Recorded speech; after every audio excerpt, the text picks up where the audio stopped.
Welcome, everybody, to another edition of Keep the Line Moving, the podcast designed to talk about leadership, life, and inspiration. I am your host, Chris Gargano. For episode 105, we're talking about impact. That's right, your impact in your workplace. Well, our guest, Nathan Ott, will explain. He created a company called the GC Index. It's one of those evaluators that tells us how we show up in the world. The GC Index measures an individual's natural inclination when it comes to making their biggest impact and contribution to a role, team, or organization. I've taken it. It's unbelievably accurate. Nathan will explain that your GC Index profile is a reflection of your natural proclivities shaped by the demands of your environment. Your profile will empower you to maximize your individual and collective contribution and impact to a team, organization, and society. Nathan self-admits he hated corporate. He will tell us within this conversation. He also does not call himself the president, the founder, or the CEO. He calls himself the chief polisher. You have to hear this story and the logic behind why he says polisher. He has other terms of finding our true way of knowing our why and making sure it works to our advantage. A wonderful conversation with our guest on Keep the Line Moving this week, Nathan Ott. Nathan, it's great to have you. So let's talk about this. The GC Index. You have a long, storied career that has included a lot of helping people get to their best selves. Is that safe to say? And then let's get to the GC Index. But let's set a foundation about what you stand for and what you've done so far. Yeah, so my background has always been with people. It's really been helping companies grow, mainly big consultancies and technology firms, and fundamentally helping them find individuals, teams, small organizations going to help them achieve their focus of what they need to achieve, growth, sales, whatever. But I've always sort of been a bit frustrated sometimes and think, can't we just see people for the impact they make? I have a fundamental belief we all want to do our best and be our best and be valued for it. Yeah. 100%. And that's well said. So let's dive right into this. Why aren't some people valued in the workplace? Now, I'm oversimplifying a very complex issue. But if I'm going to work tomorrow, or our mutual friend is going to work tomorrow, or the person next door, and they just are dreading it, right? It's Sunday night, they go in on Monday, and they just don't feel valued. Why ordinarily, this is $1 million question, does that happen? I think there's a number of things. I think there's a bunch of definitions in our corporate society that aren't particularly helpful. And I'll pick on a couple. One is high potential, right? And it absolutely annoys me, high potential, because nobody ever completes the sentence, right? So high potential to do what? Well, high potential to keep your nose clean and climb a greasy pole. So if you fit in, yes, then you'll be okay. But if you don't, you're either going to suffer or you're going to leave, or we're going to make you leave. So there's that notion that we've got a very one-dimensional view of talent, success, whatever that may be. We also know that Chris, there'll be loads of jobs and work that you love, and that I would hate. And the reverse is true. There'll be jobs and things that I love and you hate. But again, this is one-dimensional view of talent. So we're very rigid in our frameworks historically. And that just goes back. If you ask anyone to do a job profile, leadership framework, whatever it might be, we typically go, well, what's been success in the past? Let's measure that. And let's create, therefore, this criteria for the role, the job, the leadership potential, whatever it might be. And you, Mr. or Mrs. Talent, have to fit into that. And I just think that's extraordinarily one-dimensional. We're putting round pegs in square holes a lot of the time. So all our view is, or my view is to look at the person and go, you're talented. This is how you can make an impact to the role of the organization. This is what you love. Why don't we develop you the best way of focusing that energy? We spend a lot of time developing people where they don't have energy, which is a complete waste of time. Finally, before I get off my soapbox, another one is resilience. I have a real problem with resilience training. Why do we have to make people resilient at work? That's a nonsense. Why don't we actually give them environments and work environments, the type of work where they don't need to be resilient? They can thrive and flourish. So there's some of the themes for what we believe and what we stand for. So in the intro, I define the GC index, and we'll get to that in particular. But I love Yeah. where we're going with this conversation because I think you would agree based on I'm listening to your words and I'm paying attention to your energy, right? And I'm going to speak for myself personally. Over the course of my long career, 30 plus, 34 years, whatever it's been now, I will say that I have always gravitated to individuals that did not fit in the box. Yeah. The prototypical person that is running around the offices or whatever. I always like the individual that maybe laughed a little bit louder or came into Yeah. meetings a little bit different and had a different approach and saw the world differently. Why do we, based on following up on what you just articulated beautifully, why don't we make room for people that are different than us? Yeah, well, I think there's a number of things there. Those people that are a bit different have a different appetite to risk. Okay, so a lot of the time, those people have a risk. If let's try something, and not trying something is a greater risk than trying and failing. So those individuals often want like to evolve in a safe to fail environment, right? Unfortunately, a lot of our organisations are fail safe, which goes back to my one-dimensional view of organisations and leadership. And I think a lot of the time is a lot of our organisations are quite problem-centred, whereas I think you'll find, and we see that through obviously the GC index, which is there are a lot of people that are possibility-centred, and you may fit more on that spectrum. Let's see what the possibility, let's see what this person can bring, rather than seeing them as a problem. So there's a number of ways of doing that, and I think we have historically seen these people survive. So we've seen them survive, but that's often they've had to be supported, looked after. They've found a manager or a peer that can understand them and value them and look after them, right? And they could be corporately clumsy, they could be disrespectful to the structure or not see the structure, and then you've got someone maybe like yourself that can help them survive, for want of a better word.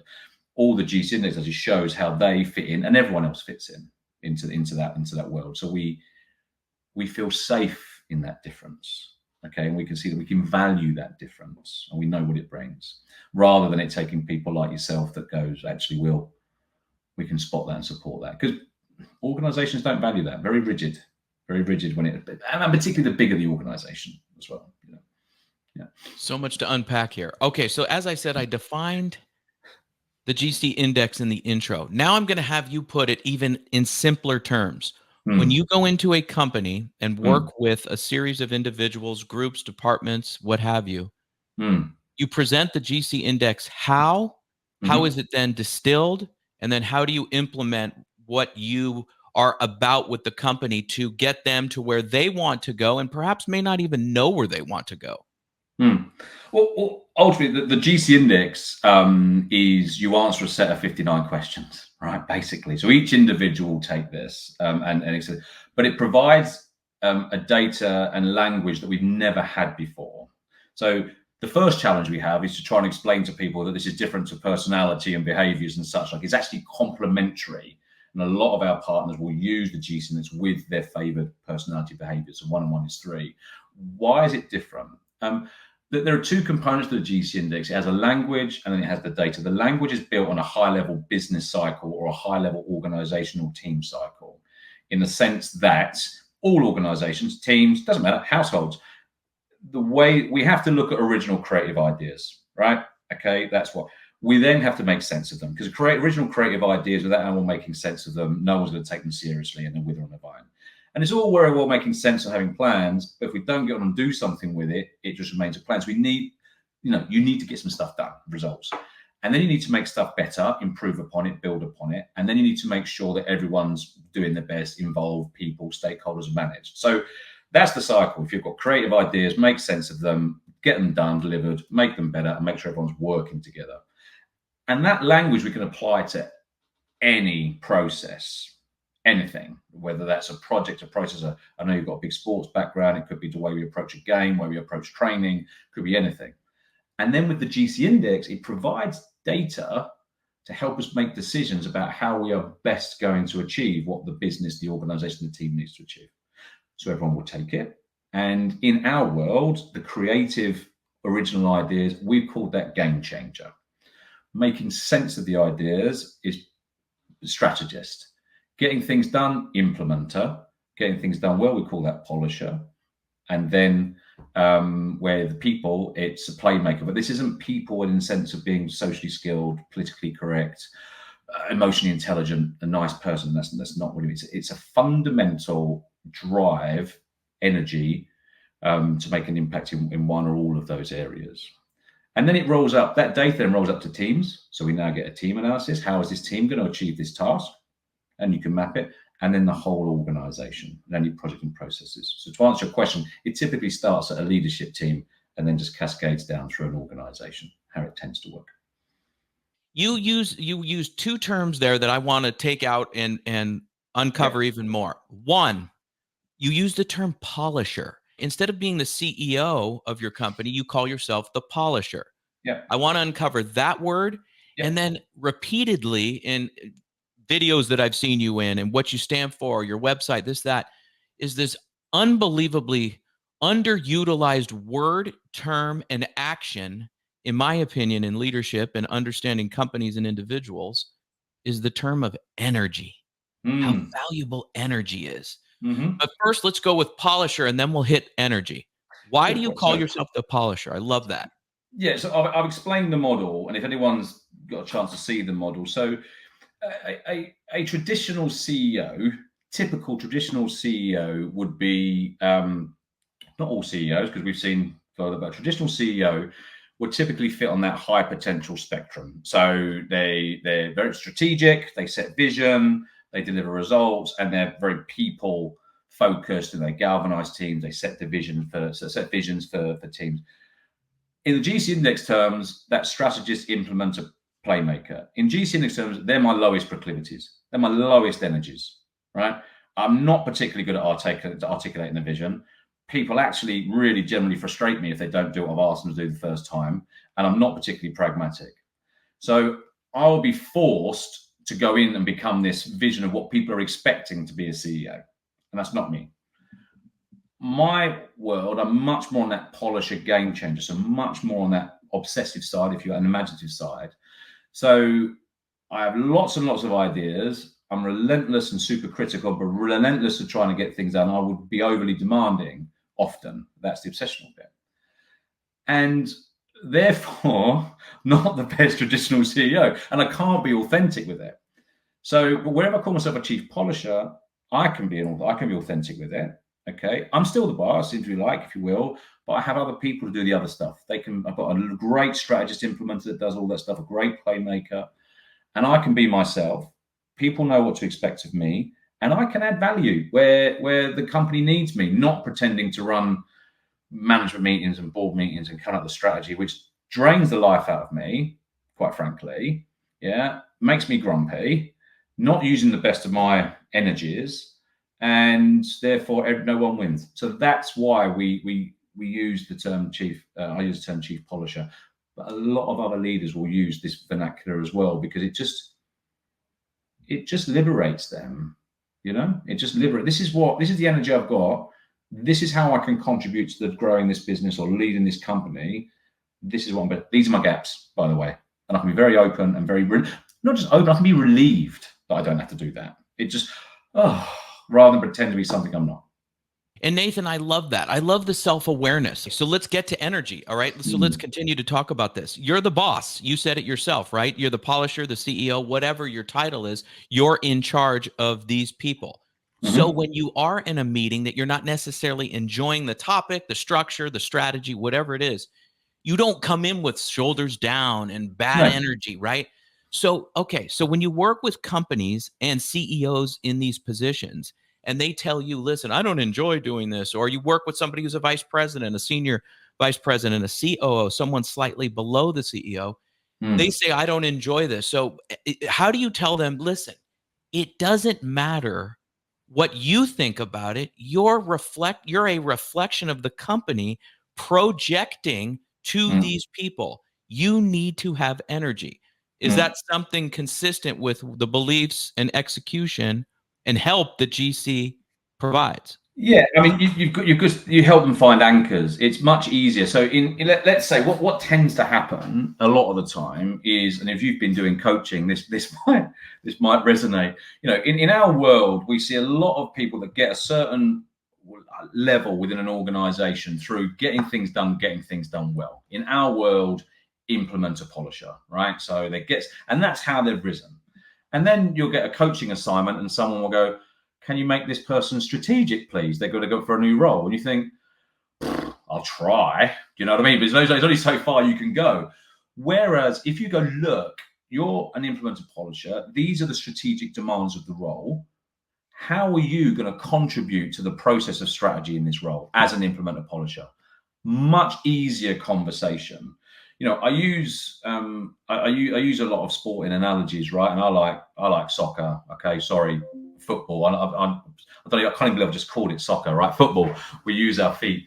But the point is but the point is that if you've got in our defender, and you're going to go, right, you now to go become more of a striker. Well, no, I'm a defender. But as a defender, how are you going to contribute to the team scoring goals? Now that I can do, that I understand. And that's a much better development conversation. And it's the same with being creative. Oh, come and be creative. What? Do you know what I mean? Some people don't want to be. There's not. Some people hate those sessions of beanbags and post-it notes and God knows what else. They hate it. But if you show them this is how you can contribute to the process of creativity as an implementer, being very pragmatic, operationalizing creative ideas, not shutting down creative ideas. Oh, I can do that. Yes, you can. So it's about understanding your energy of where you are. And then the development conversation is, or how can you best contribute to these different parts, creativity, getting things done. If someone has a low implementer proclivity in our world, it doesn't mean they can't get anything done.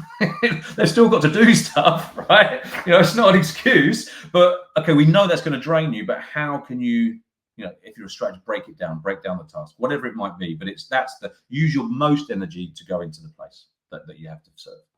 That's very insightful. Mm-hmm. Right? So people, you said it perfectly. Some people do not enjoy sitting on bean bags and having 75 million Post-it notes with creative ideas. That causes them anxiety. Yeah. We should not force them into that action, right? However, as you're saying, they can contribute in different ways in the same forum, in the same gathering, if we just allow them to do what they do best within that session. Now, here's something that I bury the lead here. What did you not like about your personal corporate life? Why are you an entrepreneur? Why did you start this business? I want to dive deep into you in those roles back in the day before you became the head of the GC Index. Yeah, so I left corporate life really early. It's a relatively publicized story, but I'll give you a quick snip. So I used to fear Monday mornings, and so Sunday evenings I would always watch any TV program, anything other than do my homework. I didn't like being put in a box or a structure, and almost, and if it sounds dramatic, but conformity is death almost, right? Do you know what I mean? It's that extreme to some people. And I remember the reason I left is I was working for a technology sales organization. It was Monday morning, and I was getting a haranguing from the sales VP and the MD about why I hadn't hit my target or done something. And I'd actually hit my target, but they were just being. And after about half an hour, they said, well, what have you got to say for yourself? And I said, well, I'm very disappointed. And they went, why is that? You should be disappointed. I said, well, I've just spent the weekend painting my bedroom the same color as this boardroom. Yeah, I'm off. I'm going. I'm leaving. Right? Because I couldn't deal. I know it sounds strange, but the fact that I liked the color in my bedroom, it was nice. It was a pastel blue. But now it's in the board. And it was just that feeling of constraint and confinement. And I had my business partner so we set up another business called EG1, which is where the GC Index evolved from afterwards. And I always remember my business partner, Andrew. So Andrew's a bit more corporate. He was Arthur Anderson. He was Hydric and Struggles and stuff. And we used to walk into meetings and he would say, Nathan, I said, yes, I know, Andrew. I won't be myself, right? Because, do you know what I mean? Because it's very different. I didn't look and feel that way. And And I think only through this process of the GC index have I felt this really, really gives a language that makes authenticate what we already understand. So you will know, Chris, how someone's going to make an impact or value them, but because you've worked with them for years, right? All we're doing is bubbling that to the surface and giving people a reason to how they fit in and valuing it all. Because now I can get valued and be called the chief polisher, and it's okay that he's a bit different and does things a bit differently. And people listening to this might be switching off because this guy is just giving a verbal state of consciousness. But you know what I mean? But that's okay. We know what he's like. Whereas my fellow who I brought into the GC Index is a much more strategist implementer, was on the board in the UK of SAP, IBM, big, much, very different to me. And he loved corporate environment. Yeah, loved it. Yeah, I hated it. And he said, if we ever met in a corporate environment, we would hate each other. I said, yes, you'd find me really annoying and petulant and difficult, and I would find you boring. Yeah. And but because of the GC index, we can sit and value each other, and that's the sort of stuff that's happening. Anyway, I'll stop there. No, that's perfectly put, because that's how everybody can mutually exist, right? The creative folks are perhaps not labeling, but different type of viewpoints on that structure, right? A corporate. So here's what I want to drill down on this, Nathan. You said something that just made me really think here. Your business partner and you did that, visualization, right? We're visualizing, we're walking with you into the meeting. You're you, and you're creative, and you might say something and you laugh a lot or whatever, easy to like and understand. I enjoy the heck out of you. But in your business partner, you guys are walking in together, you look at each other, and you said he's more corporate. Nathan, how is somebody more corporate?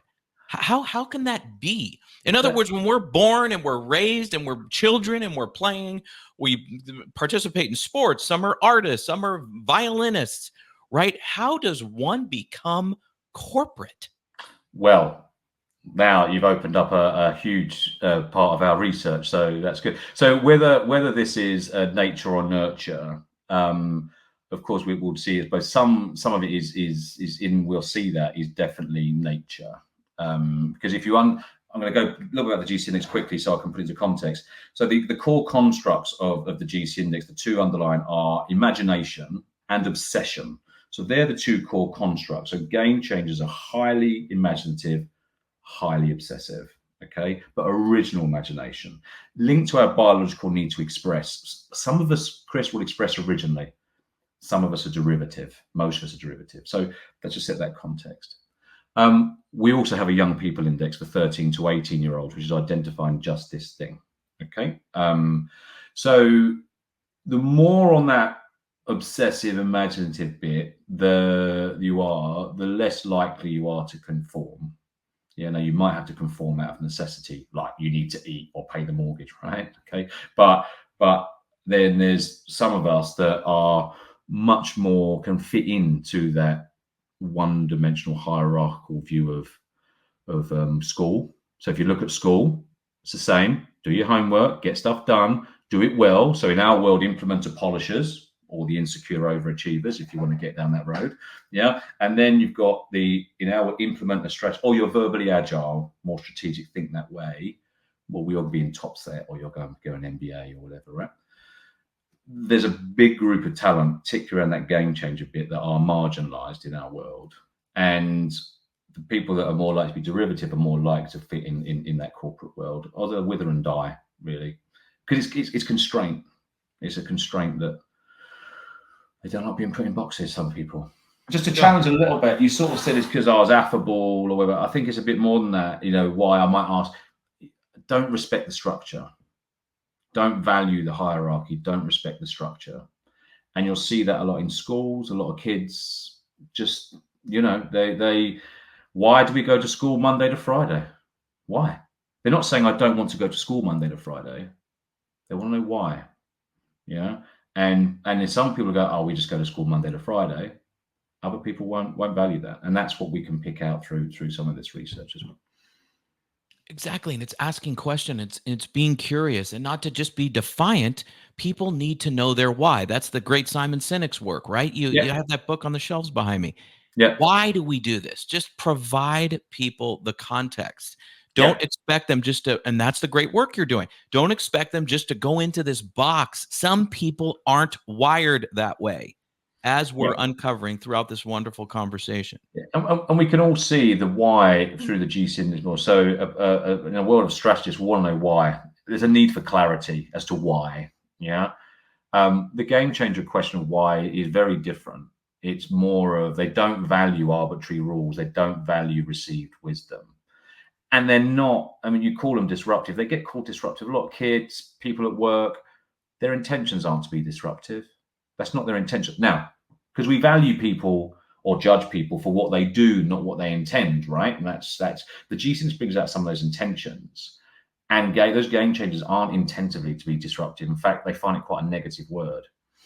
All right, before we get to the all-star moments, I want to ask you about the book you wrote, Coaching Me, Coaching You.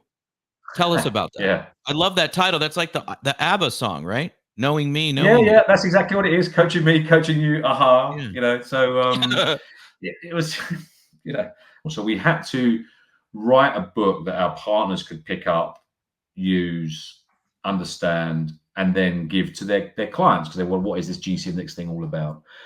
And we didn't want to make it too boring. So it's quite a small book, quite thin in some ways, but it's about half of it is all around some of the topics I've been talking about, leadership and multidimensional view of leadership. And then the last 10 is case studies, because people like to have case studies of real profiles.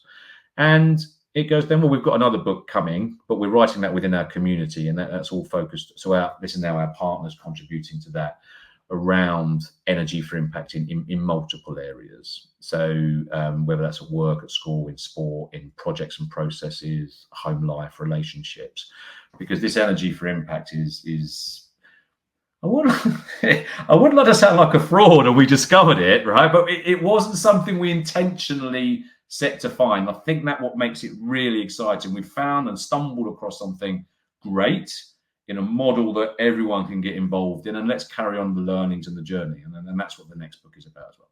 So there we go. Awesome. All-star moments. Are you ready?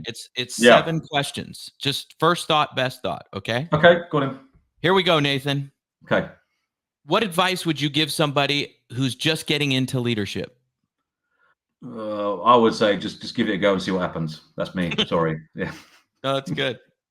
What's your favorite vacation spot? I'm not just saying it because on America, I do like Southern California. I can't lie. The best advice you've ever received? Whoa, do it now before you get too old. You said that you want to drink wine in all different countries that you visited in the world. Yes. What country have you not visited that you want to drink their wine? Good. Argentina. I've drunk their wine, but I've not drunk it in their country. Argentina. How do you deal with adversity? Just keep moving forwards. My favorite quote, Martin Luther King. I say it pretty much every day. If you can't fly, run. If you can't run, walk. If you can't walk, crawl. But keep moving forwards. How do you give yourself fuel? Apart from coffee in the morning, I hot yoga. I do hot yoga nearly every day. What is the #1 leadership challenge that we all face going forward? The quest for truth. Nicely done. I've really enjoyed this. I appreciate it. Well, I'm pleased, Chris, and I hope you continue making your best impact. Thank you very much for having me on, and just carry on doing good and being great. Thank you. And we thank Nathan very much for being on the show. I also thank our mutual friend, Shauna Griffiths, for introducing Nathan and I so we can have this wonderful conversation. I'm going to start the takeaways with a quote from Nathan. He says, "I don't quite know how someone can feel genuinely included unless the impact they're making to a role, a team, and an organization is genuinely valued." You heard from Nathan throughout our conversation exactly what he means. Learn yourself and learn how you lead so you can value those around you. And let's review as our final takeaway today of the various categories that he has when he sees and evaluates organizations. #1, the strategist maps the future. #2, the game changer transforms the future. #3, the implementer builds the future. And #4, the polisher creates a future to be proud of. Finally, the playmaker orchestrates the future. The roles of the GC index, the way Nathan and his company look at organizations to maximize their impact. And finally, another quote from Nathan: not everyone is a game changer, but everyone can make a game-changing impact. I enjoyed this conversation very much. I hope you did as well. Follow us, recommend the podcast. You know we appreciate it. Subscribe to our YouTube channel and listen to us on Spotify and Apple. We appreciate it. Take care, everybody. Have a great week. We'll see you next time on Keep the Line Moving. Every week, you hear guests on this podcast talk about some of their biggest leadership challenges. As a leader, you want to make an impact on those you lead and reach your organization's goals, while also optimizing your time management. Wherever you are in your leadership journey, we could all use some help. This is what we focus on with our group and individual coaching services. To book a call or get more information, email me directly at chrisg@garganoleadership.com or visit our website at garganoleadership.com. For our podcast and video producer, Jack Radutsky, and our marketing coordinator, Savin Narwal, have a great week, everybody.